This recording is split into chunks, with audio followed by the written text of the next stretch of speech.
Bonsoir à tous, voici le résumé de l'actualité en Poitou-Charentes. Du vent et de la pluie aujourd'hui.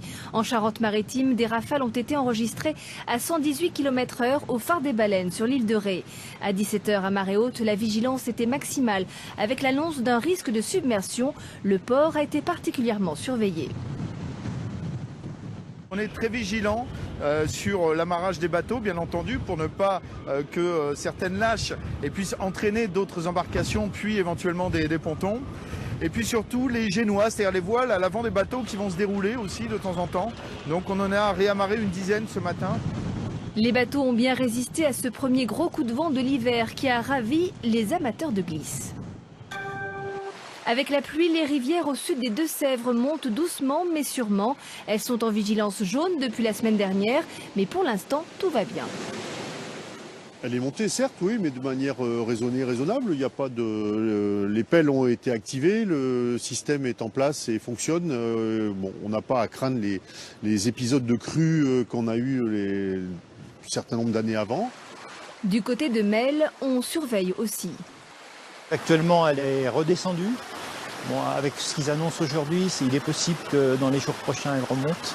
Puisque si on a une journée, une nuit avec du vent et beaucoup d'eau, il est possible que le niveau remonte. Donc on est vigilant par rapport à ces points de Melle qui sont sensibles aux inondations.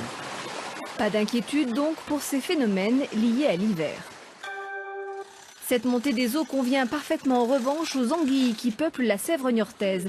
Elles profitent de cette petite crue pour rejoindre la mer des Sargasses, son lieu de frayage, avant de revenir ici.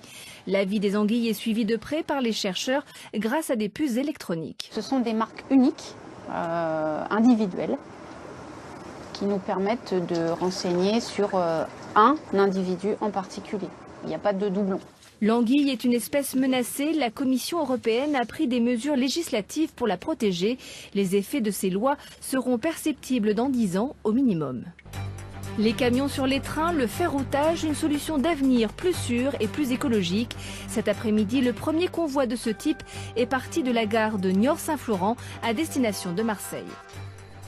Il a fallu 6 ans pour en arriver là. Les caisses mobiles des camions chargés sur les wagons plats d'un train dans l'ancienne gare de triage de Niort-Saint-Florent.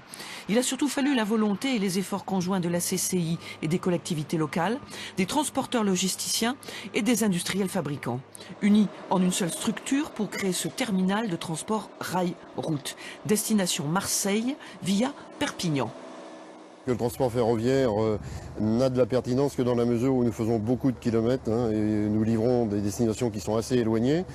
En revanche, il y a toujours, à côté du transport ferroviaire et dans le cadre de l'entité qui se trouve ici, de rail-route, il y a toujours du transport amont et du transport aval.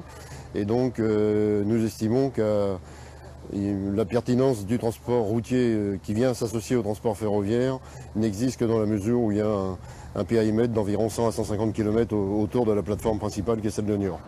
Les marchandises proviennent donc des entreprises des Deux-Sèvres, de Vendée et jusqu'au Maine-et-Loire. Elles sont collectées sur plusieurs sites du département, regroupées dans les caisses des transporteurs, puis chargées sur le train à Saint-Florent. Les marchandises que l'on peut expédier ou recueillir à partir de ce dispositif sont toutes celles qui peuvent rentrer dans une caisse mobile normale ou frigorifique. Donc ça ne pose pas de problème d'avoir des marchandises périssables? Non, pas du tout. C'est un transport qui se fait en 2 jours, donc il n'y a aucun problème pour aujourd'hui prendre des denrées périssables. La compagnie ferroviaire passe par des créneaux, on les appelle des sillons, de Réseau Ferré de France. Le train peut transporter jusqu'à 20 caisses de 28 tonnes utiles chacune, pour un prix identique à un trajet routier. À ce jour, 2 rotations sont programmées par semaine avec Perpignan et Marseille, avec un objectif de départ quotidien et des destinations plus éloignées, Morlaix, Nancy, l'Italie, pour des économies de carburant et moins d'émissions de CO2. Une poussière d'étoiles a rejoint Mars. David Bowie s'est éteint à l'âge de 69 ans. Le photographe poitevin Philippe Auliac l'a longtemps suivi avec son appareil photo à partir de 1976.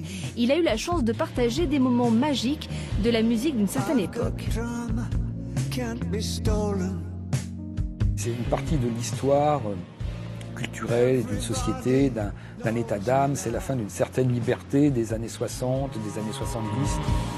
Le photographe a encore des clichés inédits en réserve qu'il ressortira lors de ses prochaines expositions.